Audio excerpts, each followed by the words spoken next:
This original WSRE presentation is made possible by viewers like you. Thank you. Songwriters Darrel Roberts, Brittany Grimes, and Davis Nix on this edition of Conversations.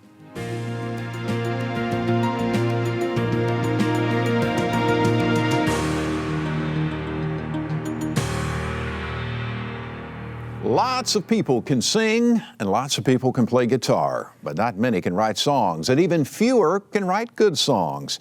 For over 3.5 decades, the Frank Brown International Songwriters Festival has showcased the men and women who bring words and music to life.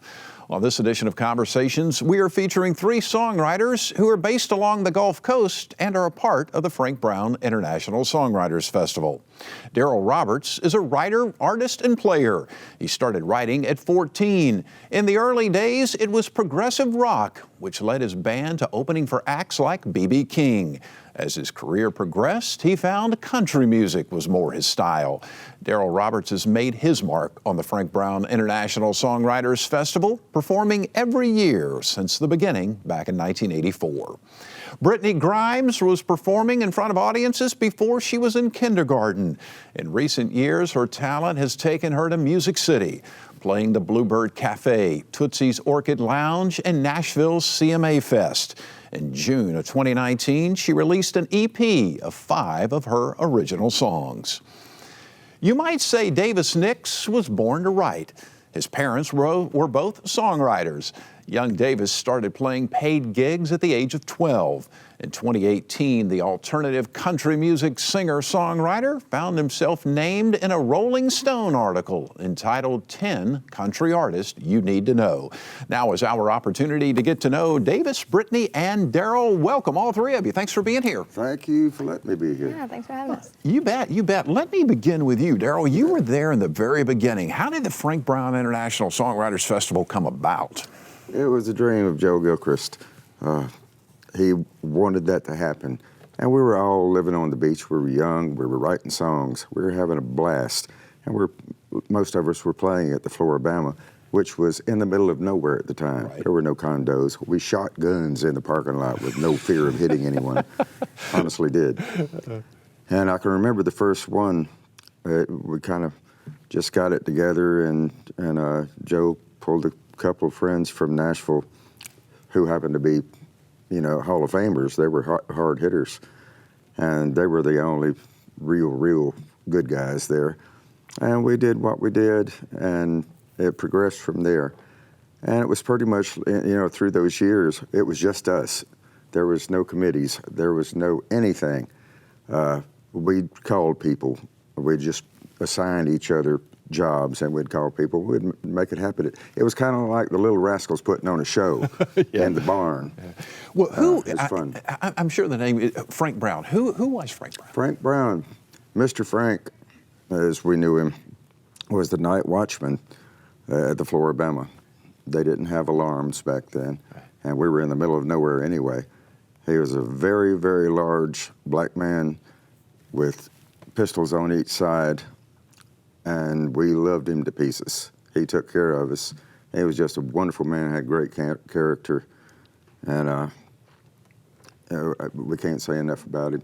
That's why it was named after him, because of the character that he had and the help that he would try to give young people. Yeah, that's neat. That's really neat. Well, the festival has turned into such a huge ordeal. It just seems like it gets bigger and bigger every year, and so much going on. Brittany, what does it mean to you to get to play in an event like that? And you talk about some of the folks that come down. I mean, there are some major marquee names that come down. That's got to be really cool for a young, aspiring songwriter to get to play with these guys and girls. So every year I'm super excited to, see the schedule and see who I'm going to be playing with. And every year I'll be surprised at who I get to sit in with. And I'm thinking, wow, that's me. Like, I get to do that. And it's given me a good opportunity to meet people that I wouldn't have met in any other circumstance, and we'll exchange numbers and, hey, let's write. And that whole week of the festival, you're just trying to get together, and if you're not writing, you just want to hang out and listen to stories, and you learn a lot about being an artist, and then also about songwriting, just being around people that are that talented. Yeah. Davis, what about you? What's been your take on getting to play at this big festival? Well, growing up with a mother and father that were songwriters, it was always in the house. And so coming down here to perform at Frank Brown, my own songs, and seeing songwriters and meeting songwriters like Sonny Throckmorton or Mark Sherrill or Bo Roberts, it's been a true blessing to the degree of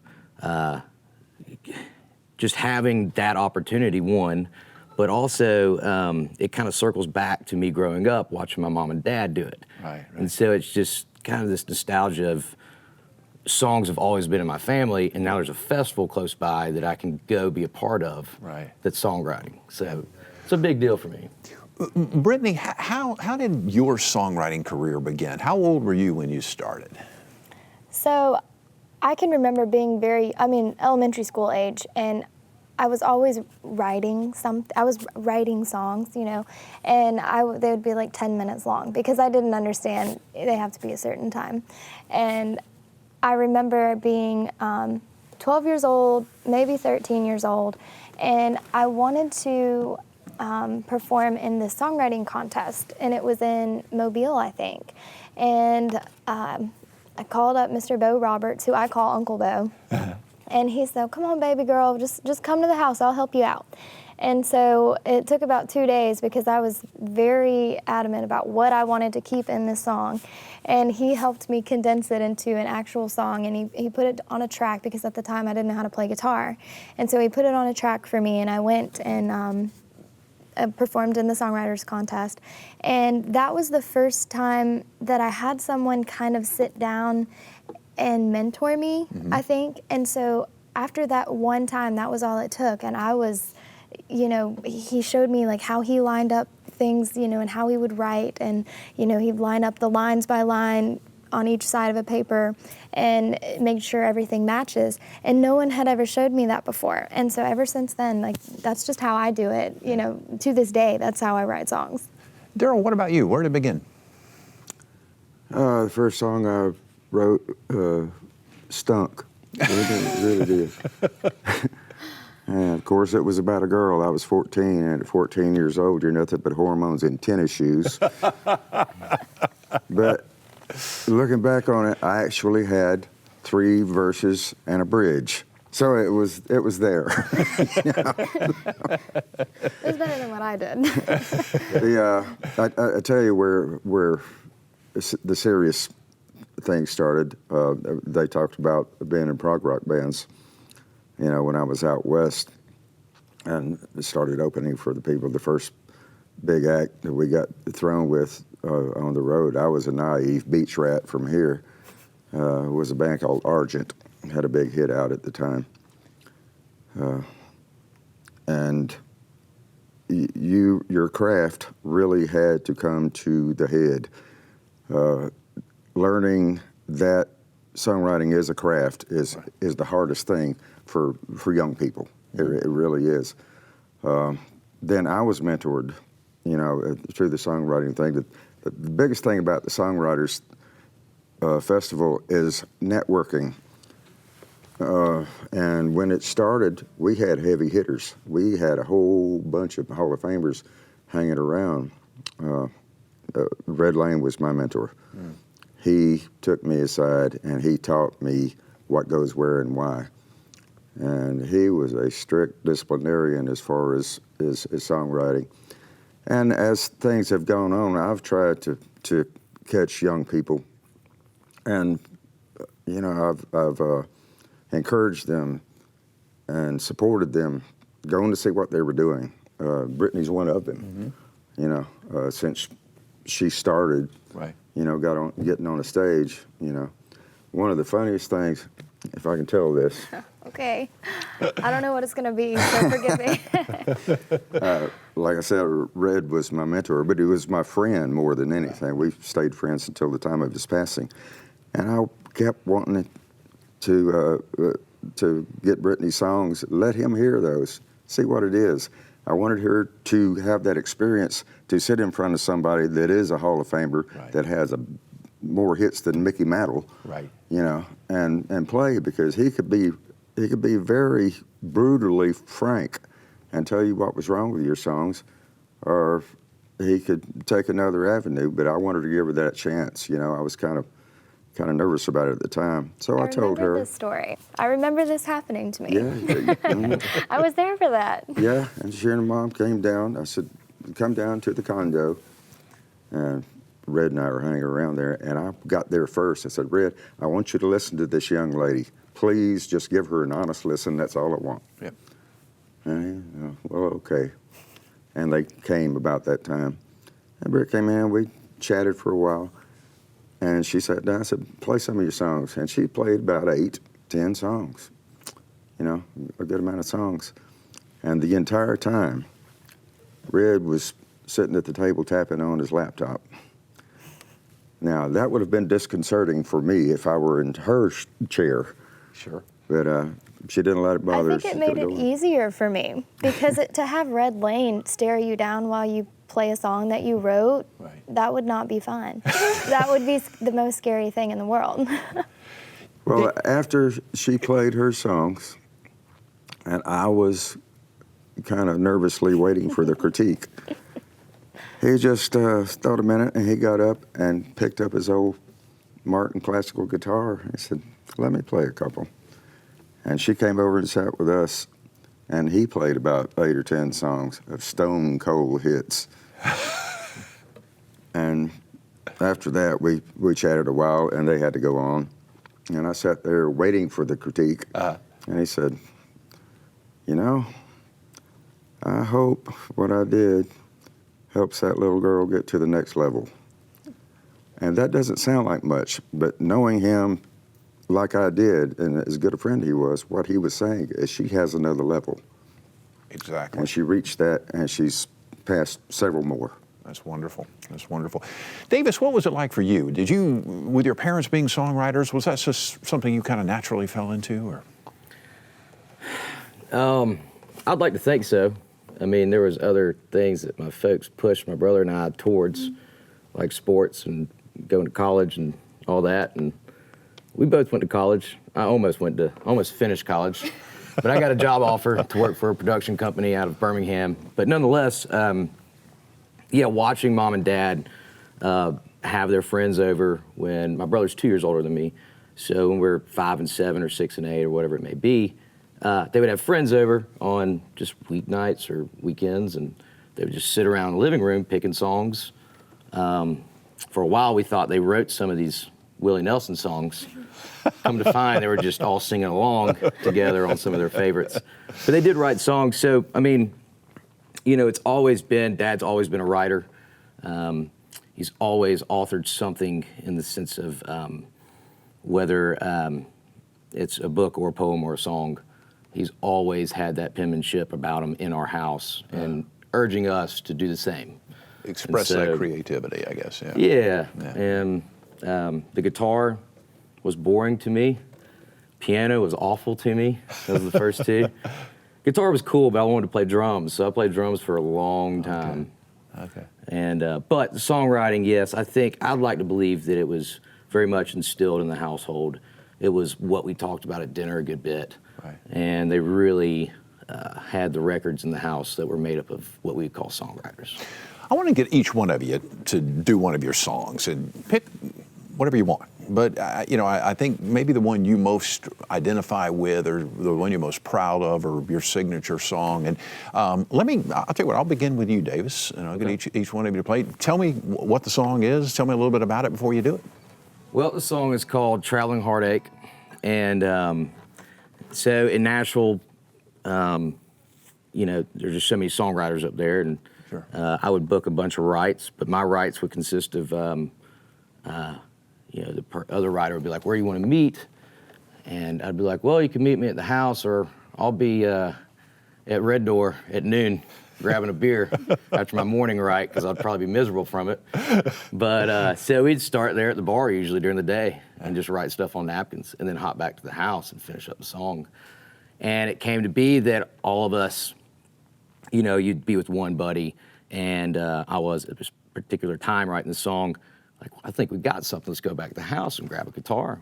And then sure enough, while we're leaving the bar, we see 2 other friends, and you're not gonna say, no, you can't come over and hang out and write the song, And So soon enough, there's 4 of us over there, and we're just having a ball. But nonetheless, we wrote this song called Traveling Heartache, and it's about us as traveling artists and songwriters where stability is really a hard thing to hold on to. Okay. And so it kind of follows you around. Let's take a listen.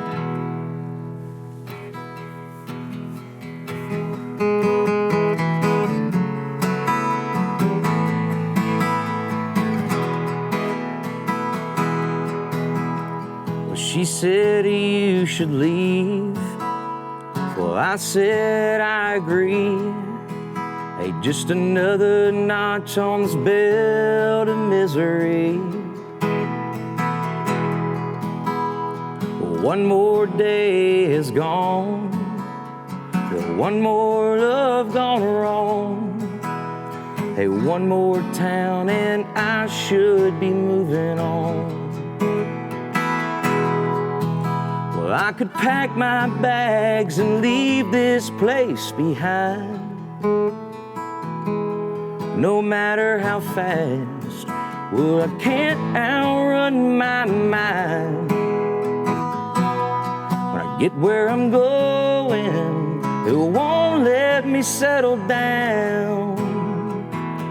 I got a traveling heartache that follows me around. Well, on this path that I keep choosing, well, I can't win for losing. But when I do, I always throw the game. So don't even waste your time, 'cause baby, I ain't your kind. Hey, you don't even wanna know my name. Well, I could pack my bags and leave this place behind. No matter how fast, well, I can't outrun my mind. When I get where I'm going, it won't let me settle down. I got a traveling heartache that follows me around. There's a shadow falling, the road keeps calling. I know I'm bound to break. But when the sun goes down and the lights come on, it's just something I can't escape. Hey, I could pack my bags and leave this place behind. No matter how fast, well, I can't outrun my mind. When I get where I'm going, it won't let me settle down. I got a traveling heartache that follows me around. I got a traveling heartache that follows me around.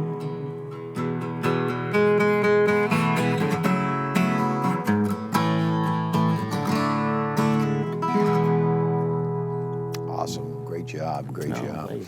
You ready? Brittany, let me get you to do yours next. I've got about 10 minutes, and we'll make sure I get both of you in. But Okay. tell me the song and a quick story. I'm gonna find my daggone capo.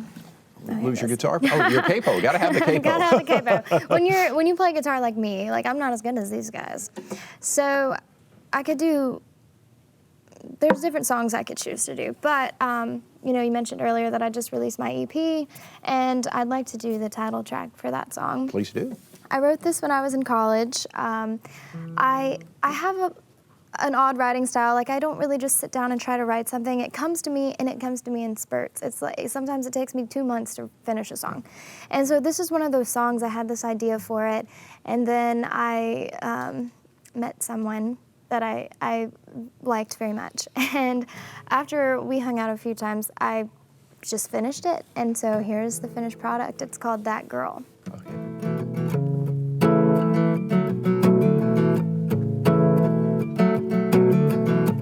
Boy, you and me, we've been doing this little thing. I thought it was just a fling, but my heart says different. never saw you coming. You hit me out of running. You're the one I want, and all I want to be is the girl that keeps you up all night, drives you crazy out of your mind, steals kisses in a parking lot, gets you wilder than a whiskey shot. But she's got something special, ain't nobody out there like her in the world. I wanna be that girl.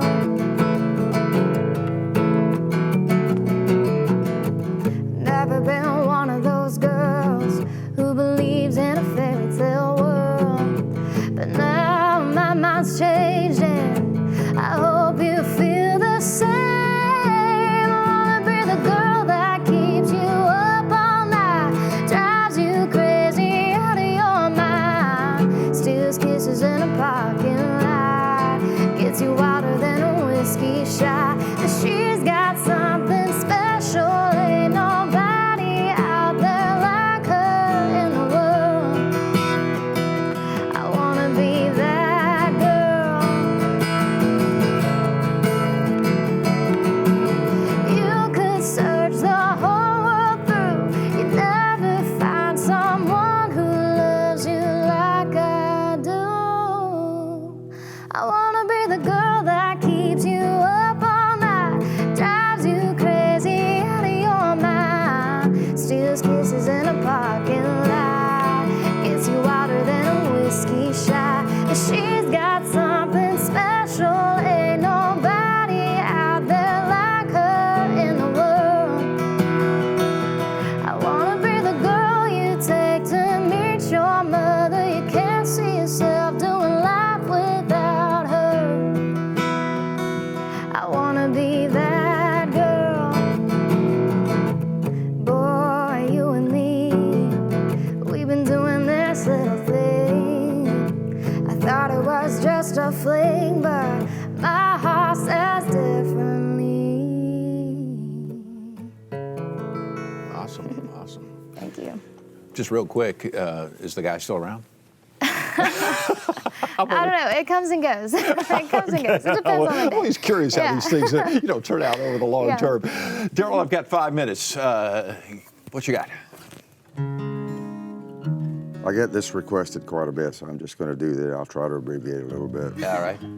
Alan Rohde and David Johnson jumped in on this with me.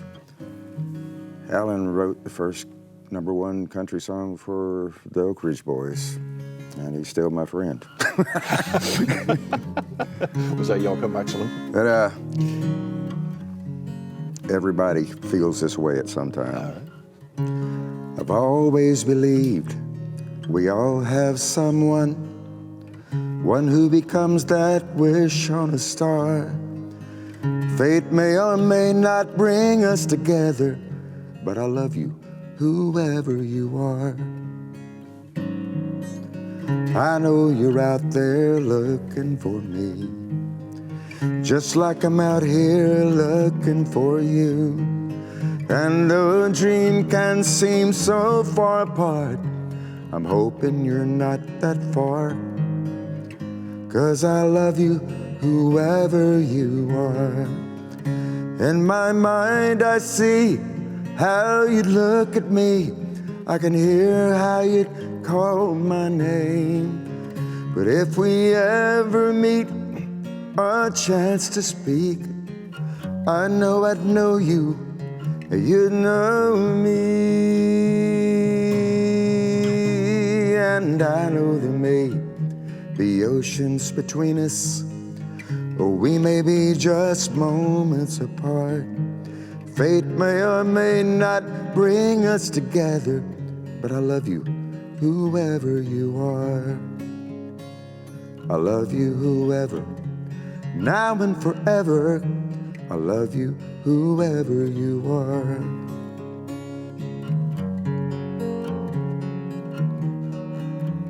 I love you, whoever you are. Very good, very good, great.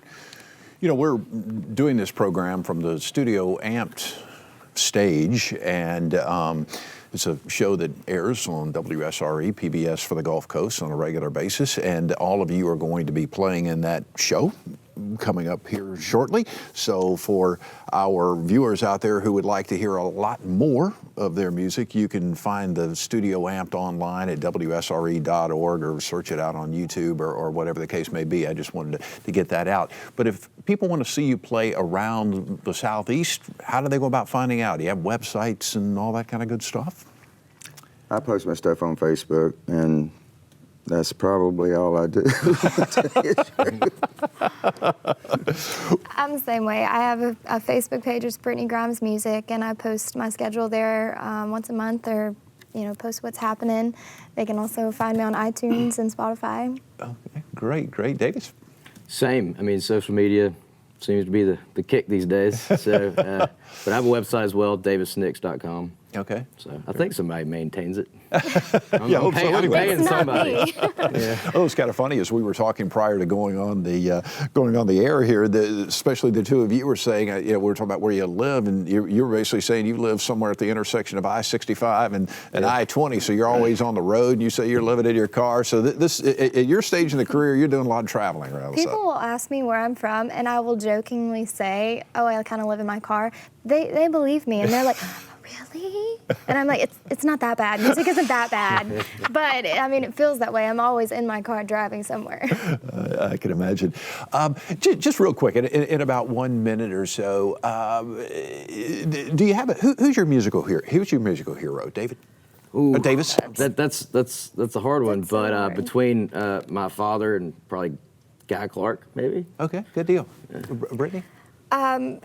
I can't pick just one. I grew up at the Floribama, and so all of those great, talented singers, songwriters, performers, those are the people that took me aside and they taught me things. And Donna Slater, she gave me my first guitar, and those are the people that have really, and I don't want to say push, but they showed me the path to take. Yeah. So I guess my heroes would definitely be those Floribama musicians. Darrel? Most of my songwriting heroes have become my pals. So, and there's just too many of them to name, to tell you the truth. Interesting. Thank you all so much. I wish all three of you the very best of luck. Thank you. They'll be around on video, YouTube, and all that kind of good stuff, not only for this program, but also for Studio Amped. Over the years, I've interviewed an awful lot of singer-songwriters, and they've all got great stories to tell. You can find some of those interviews along with this one at WSRE.org/conversations and also on YouTube. I'm Jeff Weeks. Thank you so very much for watching. I hope you enjoyed the broadcast. Take wonderful care of yourself, and we'll see you soon.